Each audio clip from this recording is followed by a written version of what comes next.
What if most of what you believe about love isn't true? What if heartbreak isn't proof that you loved deeply, but proof that you've been repeating the same emotional patterns without realizing it? We are taught that love will fix everything, that when we meet the right person, everything missing in us will finally feel complete. But that idea is the foundation of our biggest mistakes. Real love doesn't complete you. It meets you where you are after you've learned to stand on your own. The truth is, most people are not choosing partners freely. They're following emotional patterns programmed long ago. Every disappointment, every rejection, every unmet need from childhood becomes part of your emotional code. That code silently shapes the people you're drawn to, the behavior you tolerate, and the way you react when love feels uncertain. That's why you can end up falling for the same kind of person again and again, even when you know they're not right for you. Your heart is not broken. It's repeating instructions it doesn't realize are outdated. Reprogramming your heart begins with awareness. You can't heal what you won't name. So the first step is noticing your patterns without judging them. Ask yourself, why does distance make me chase harder? Why does affection make me suspicious? Why do I mistake attention for love and love for survival? The answer to these questions usually points back to old emotional wiring, moments when love and fear got mixed together. You learned that affection might disappear at any moment, or that you had to earn it by being perfect, quiet, or useful. When that happens, the brain confuses emotional tension with connection. It tells you that love must always come with struggle. And when you meet someone who feels easy, calm, and safe, your nervous system doesn't trust it. It calls it boring, even when it's healthy. To reprogram your heart, you have to retrain your body and mind to recognize peace as love, not danger.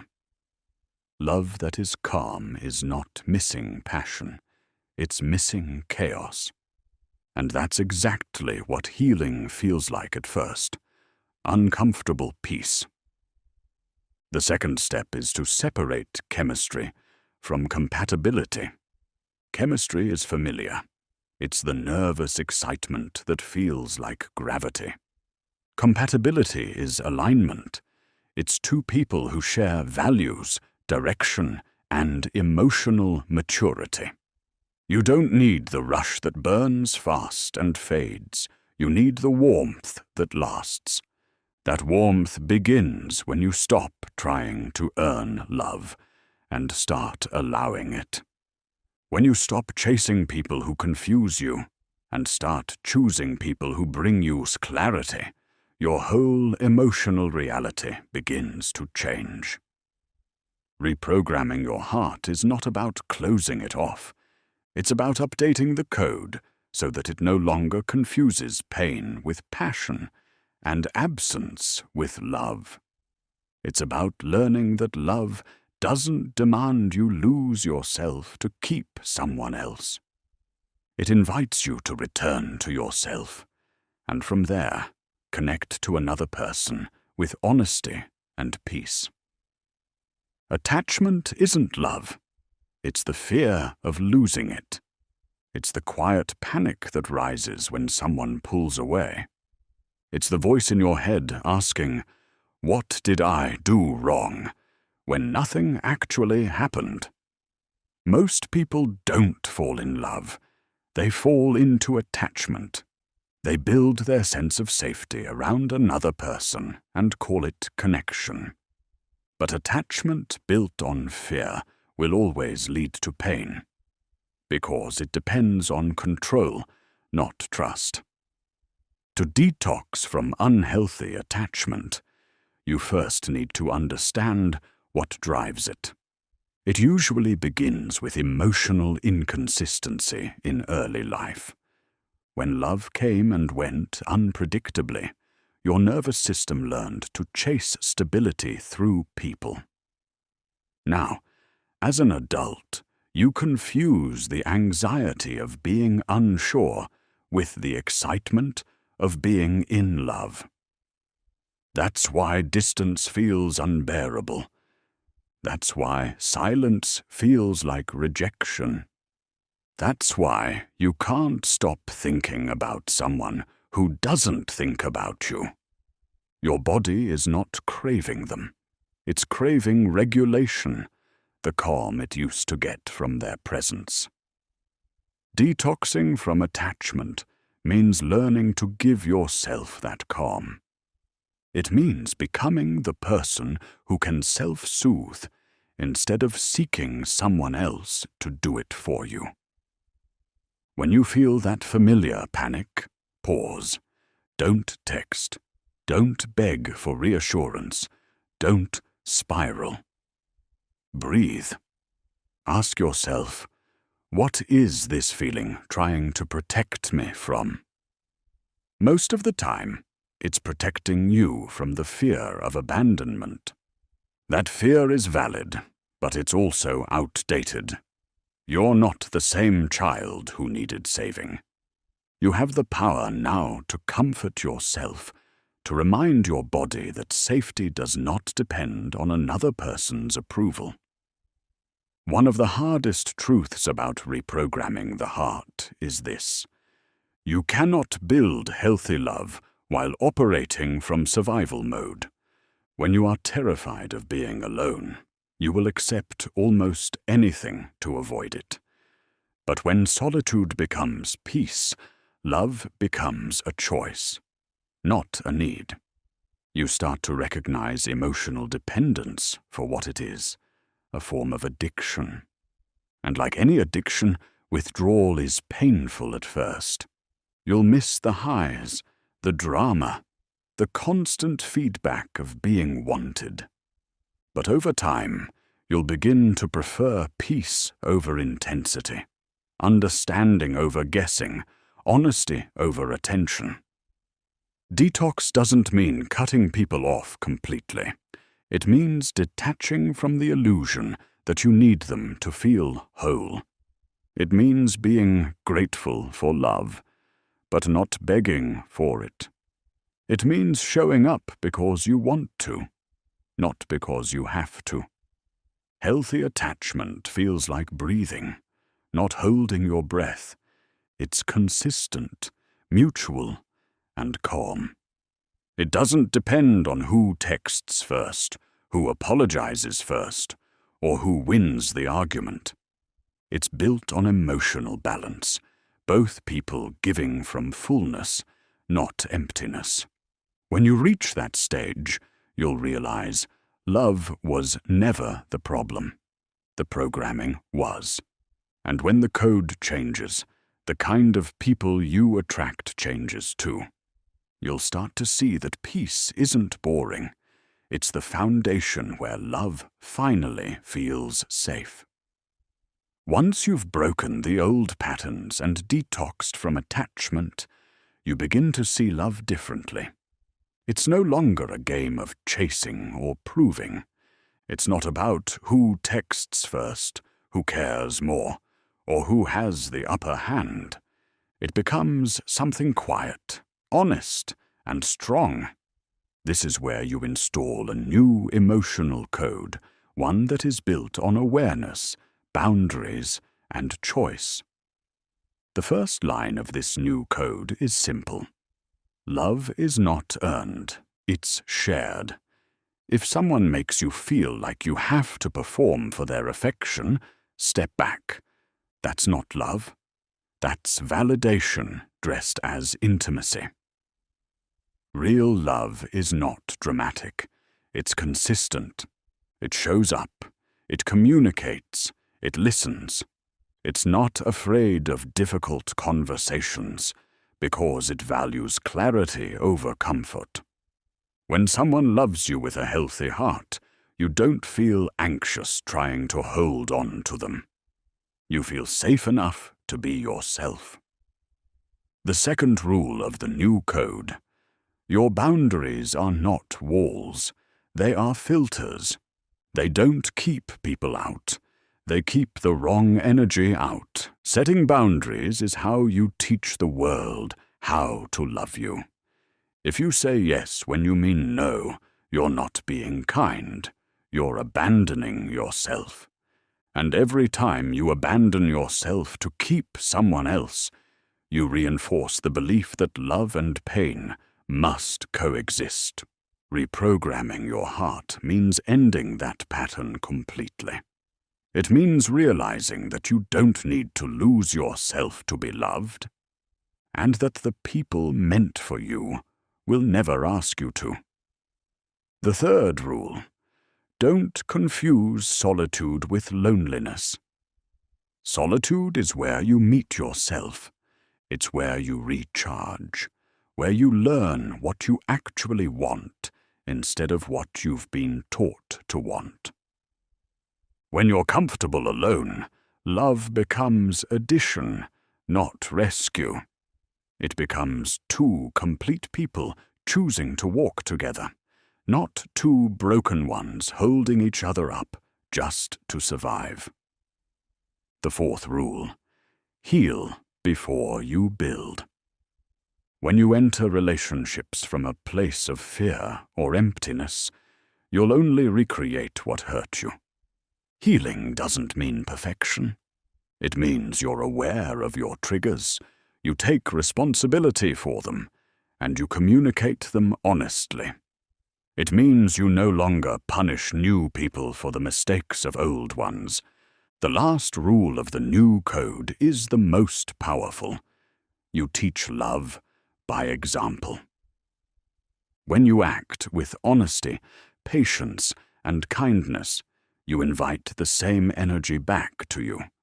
When you refuse to play games, you filter out people who survive on manipulation. When you keep your heart open but protected, you become magnetic to people who are doing the same work. Reprogramming your heart doesn't end with finding someone else.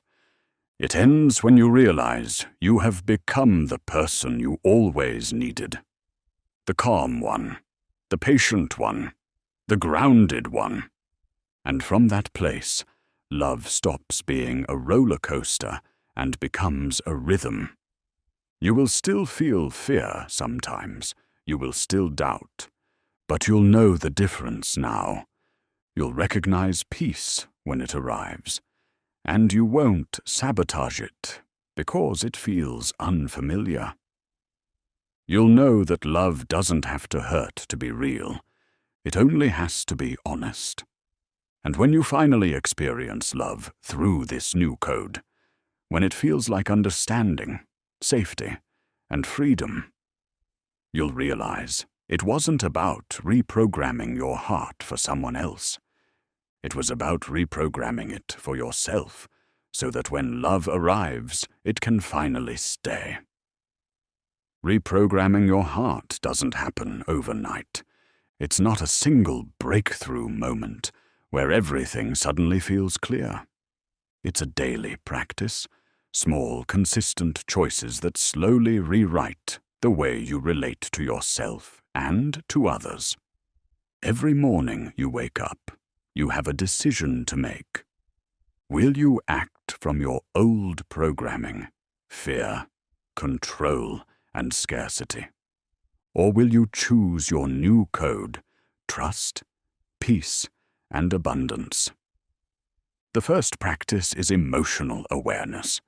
Before reacting to anything, a message, a silence, a misunderstanding, pause and name what you feel. Is it fear of rejection? Is it the need to be seen?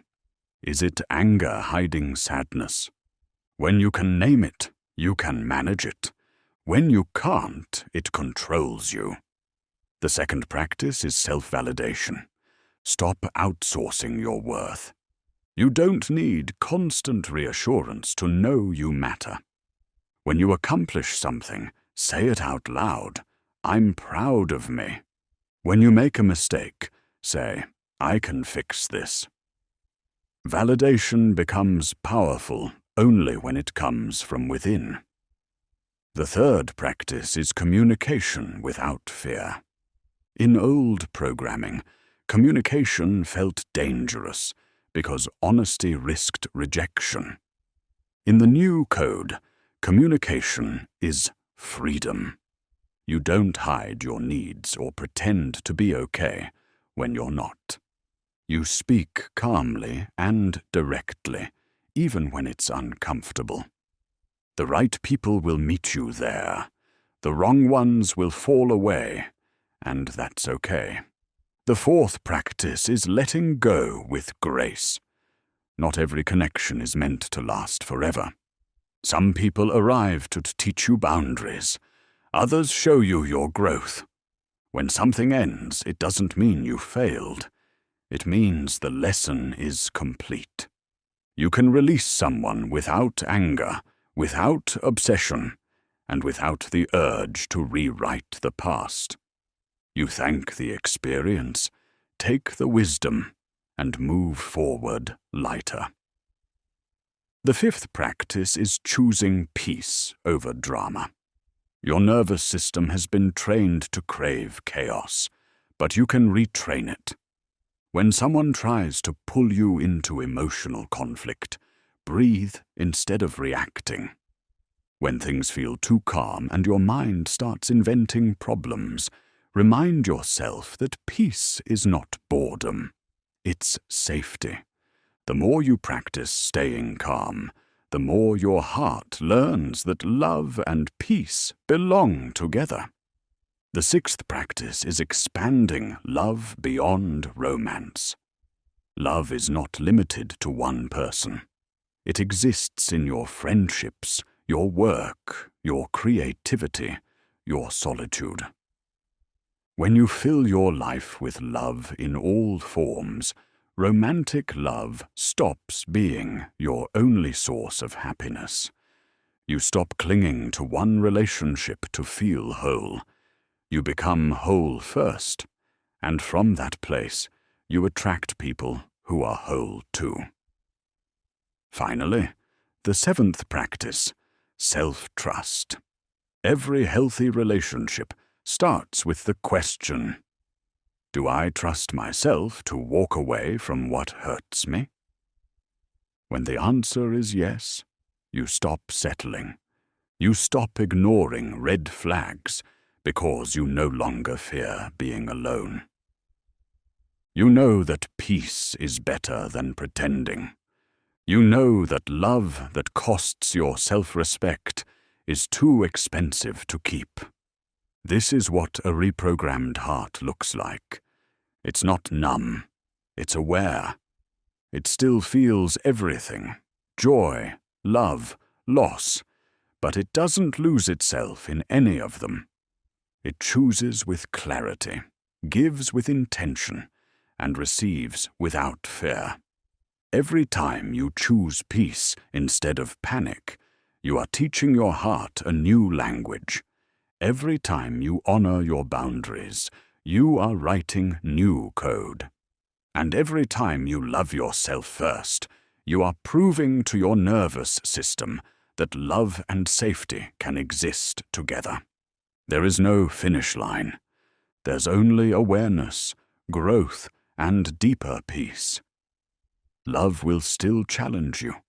People will still surprise you. But you will meet it all with a heart that no longer runs on old code. A heart that finally knows how to love without losing itself.